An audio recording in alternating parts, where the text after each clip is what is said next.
ఈ ప్రాబ్లమ్ని మనము ఫార్ములా యూజ్ చేయకుండా ఏ విధంగా చేయాలి?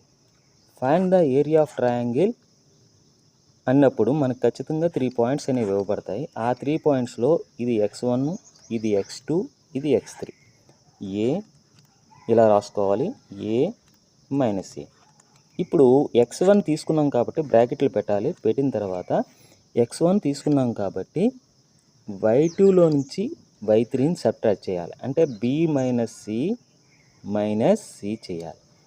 నెక్స్ట్ ఇక్కడ x2 తీసుకున్నాం, x2 కాబట్టి ఈ సిలోంచి y3లోంచి y1 సబ్ట్రాక్ట్ చేయాలి. అంటే c minus b minus c చేయాలి.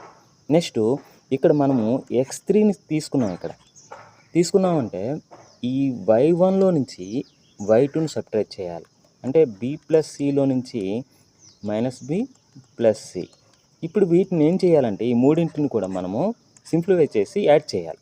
ఇప్పుడు చూడండి, a ఇంటూ b ఏబి, ఈ రెండు యాడ్ చేస్తే minus 2c into A minus 2ac.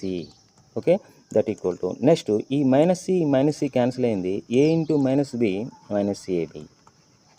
That equal to చూడండి, బి క్యాన్సిల్ అయింది, ఈ సి కలిపితే మనకు 2c into minus A minus 2ac. Okay, ఇప్పుడు మనం ఏం చేయాలంటే వీటన్నిటిని కూడా మనము యాడ్ చేయాలి.